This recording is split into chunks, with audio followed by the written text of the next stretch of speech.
Welcome to my channel. You are watching UPCAT Math Review, and in this video, let's talk about exponential functions. First problem. Evaluate the cube root of the square root of 256. Okay? So, kopyahin ko. The cube root of the square root of 256.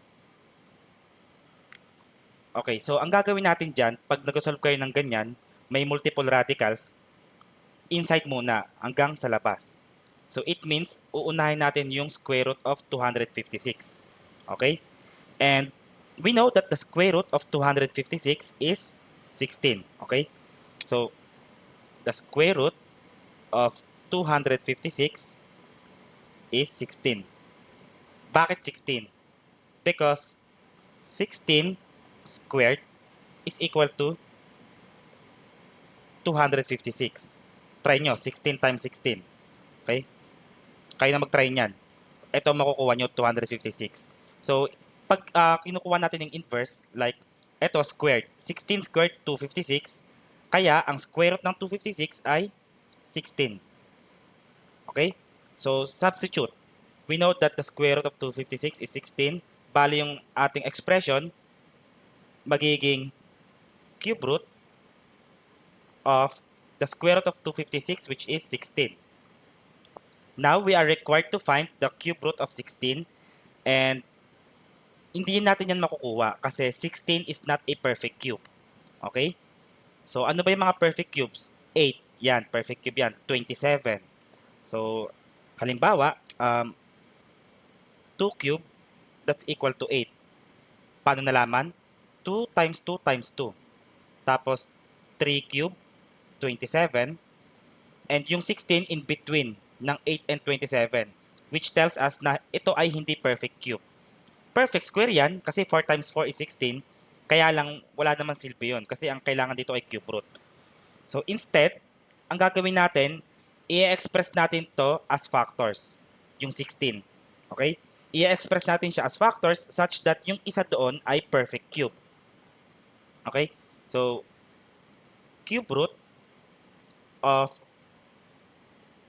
16 is equivalent to 8 times 2. Right? And dito, yung 8, perfect cube yan. Ayan o. Ang cube root ng 8 ay 2. So, you can write it like this. The cube root of yung 8, that's 2 cube times 2. Ngayon, pag ganyan, makikita ninyo, sa loob ng radical natin, mayroong exponent na 3. Tapos yung index, yung root, ay 3 din. So, itong base na to, ayan, yung 2 na yan, pwede mo yan ilagay sa labas. Okay? So, ang mangyayari, meron tayong 2 times the cube root of, ito yung naiwan, 2. And yung 2, prime number yan. Pag in-express mo yan as factors, wala namang perfect cube doon. So, that is the answer. Which is option A.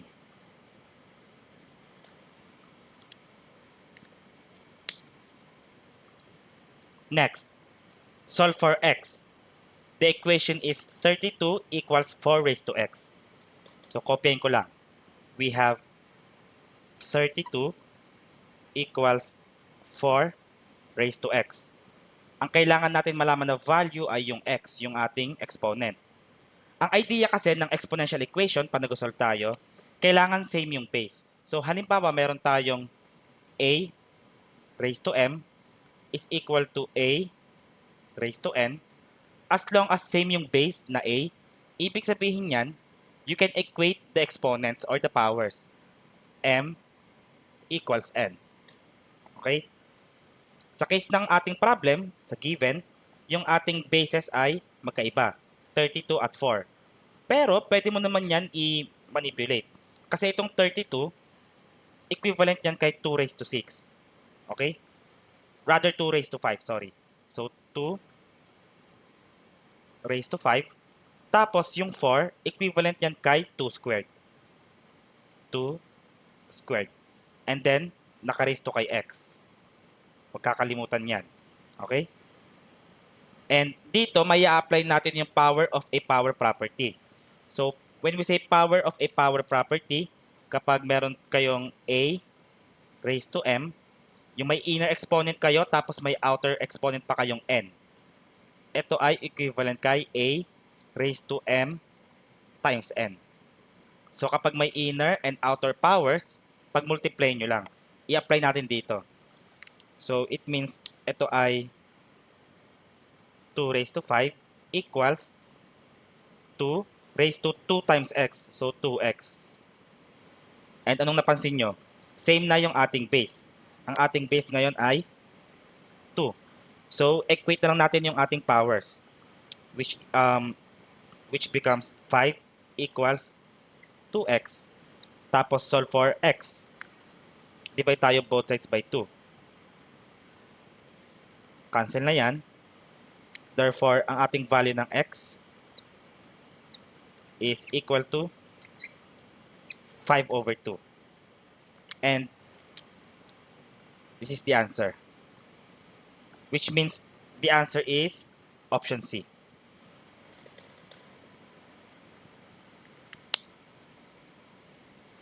Next, solve for x. We have the following equation. Kopyahin ko.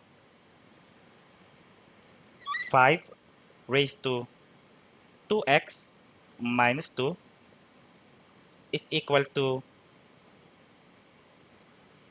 25 raised to 2x plus 5. Okay? So, gagamitin ulit natin yung idea ng exponential functions, rather exponential equations. A raised to m equals a raised to n. That means the powers are equal. Okay? So, ang gagawin natin, yung 5, rather yung 25, i-express natin siya as power form. Kasi 25 is equivalent to 5 squared. Tama? Okay, so we have 5 raised to 2x minus 2 is equal to, so 25, we know that 25 is equal to 5 squared. So, 5, okay, sorry. So, 5 squared. And then, raise natin sa power na yan. 2x plus 5. And yet again, i-apply natin yung power of a power rule. So, ang power of a power rule, kapag meron tayong a raised to m, tapos raised to n, this is equal to a raised to m times n. Okay? So, i-apply natin yan. We have 5 raised to 2x minus 2 is equal to 5 raised to 2 times this binomial. So, 2 times 2x plus 5. Tapos, i-distribute natin yung binomial na to. Rather, itong factor na to sa loob ng binomial. Copy. 5 raised to 2x minus 2 is equal to 5 raised to 2 times 2x, that's 4x, while 2 times 5, that's 10. Ngayon, okay na. Same na yung ating base. So, equate na lang natin yung ating mga powers. So, ito, equal yan dito. Okay? Gawin natin. Therefore, we have 2x minus 2 is equal to 4x plus 10. Tapos, ang gawin natin, itong negative 2, rather itong 4x, transpose natin sa kabila. Tapos, ito naman negative 2, transpose din natin dito sa kabila. Okay? Tuloy tayo rito. Therefore, we have 2x minus 4x is equal to 10 and then plus 2. Lipat sa kabila. 2x minus 4x, that's negative 2x, is equal to 10 plus 2 is 12. And to solve for x, divide both sides by negative 2. Therefore, we have x is equal to negative 6. So the answer here is option B.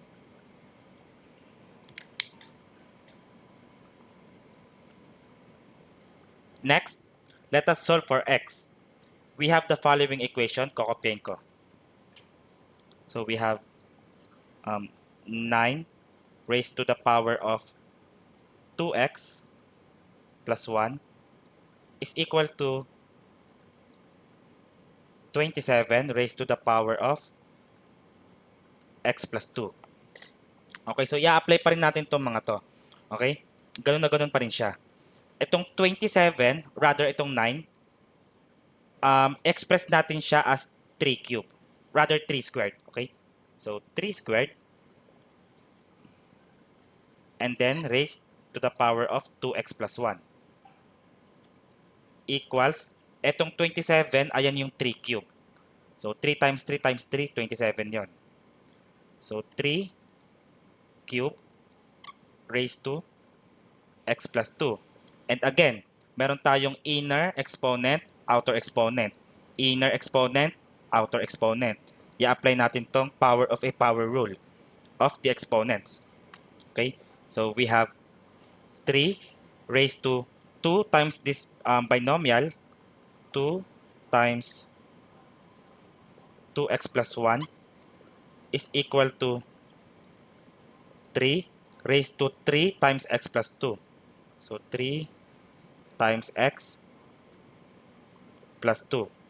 So meron na tayong same base. In essence, parang cancel out na yan eh. Okay? Therefore, meron tayong 2. I-diretso na natin, i-multiply na natin. 2 times 2x is 4x. While 2 times 1 is 2. Equals 3 times x is 3x. And then 3 times 2 is 6. Okay? And then, ito, transpose natin sa kabila, magiging negative yan. Itong 2, transpose natin sa kabila, magiging negative din yan. Therefore, we have 4x minus 3x is equal to 6 and then minus 2. Now, 4x minus 3x is 1x or simply x is equal to 6 minus 2 is 4. And ayan na yung ating solution. Therefore, the answer is option D.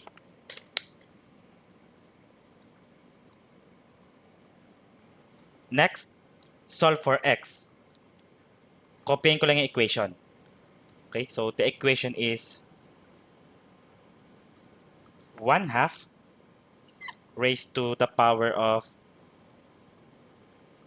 x plus 6 is equal to 16 raised to negative x. Okay? So, ganito ang gagawin natin. Itong 2, gagamitan natin yan ng reciprocal property. Aware ba kayo sa reciprocal property? If we have 1 over a raised to negative m, equivalent din yan kay a raised to m. Or the other way around. So, pwede rin yung 1 over a raised to m. This is equivalent to a raised to negative m. So, ang nangyayari lang, pag kinukuha nyo yung reciprocal, yung sign ng inyong power, nag-change siya into opposite. So, kung negative, magiging positive. Kung positive, magiging negative. I-apply natin dito. And, obviously dito, yung power ng 2 ay 1. Tama? Ngayon, pag kukunin natin yung reciprocal niyan, magiging negative 1 yan. In a sense, we have 2 raised to negative 1. Okay? Kasi mayroon ka na ditong over 1 eh. So, hindi na lang natin kailangan ipakita yon. Okay? Ganun yung idea ng reciprocal. Ito, ganun din yan. May over 1 din yan. Okay? So, 2 raised to negative 1 and then raised to x plus x, rather x plus 6 is equal to, etong 16, that's equal to 2 raised to 4. So, 2 raised to 4 and then raised to negative x. Apply natin yung power of a power rule. Therefore, we have 2 raised to negative 1 times x plus 6. Multiply natin yan. Is equal to 2 raised to 4 times negative x. Diretso na natin, negative 4x. Okay? And i-apply natin to, obviously. So, cancel out na yung ating base kasi same na yan eh. Therefore, we have, ito, distribute natin yung negative 1. Negative 1 times x is negative x. Negative 1 times 6 is minus 6 is equal to negative 4x. Okay? And ang gagawin natin, itong si negative 6 transpose dito sa kabila, magiging plus yan. Ganon din si negative 4x. Magiging positive yan sa may kabila. Therefore, we have negative x plus 4x equals positive 6. And then, combine like terms. Negative x plus 4, so that's negative 1 plus 4. So that's 3x. 3x is equal to 6. Tapos, copying ko lang, 3x equals 6. Di-divide tayo both sides by 3. And ang ibig sabihin niyan, yung ating solution ay 6 divided by 3 which is 2. Okay, ito na yung sagot natin. And the answer is option C.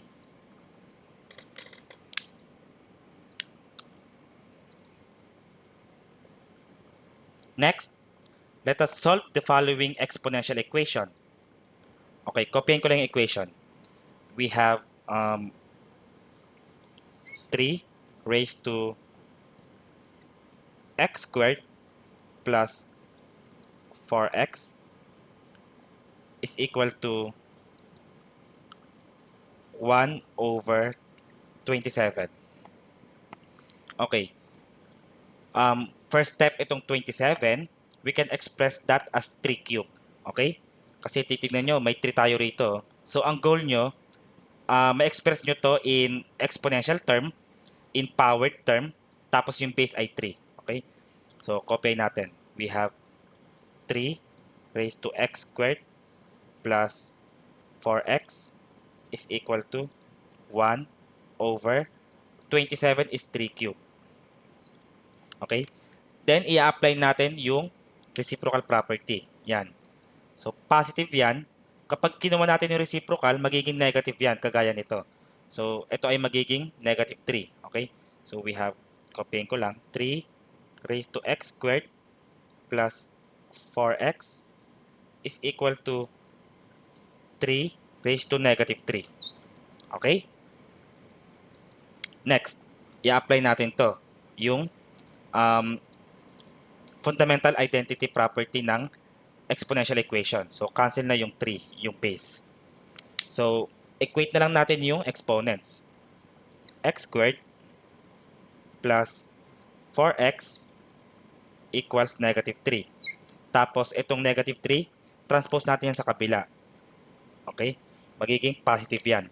So, we have x squared plus 4x plus 3 equals 0.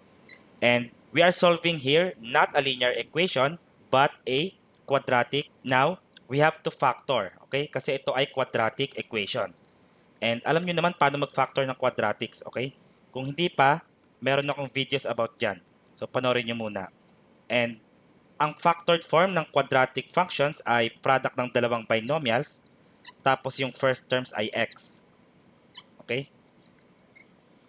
And mag-iisip tayo ng dalawang numbers na kung saan yung product nila ay positive 3, tapos yung sum nila ay positive 4. Okay? So, that is 3 and 1, right?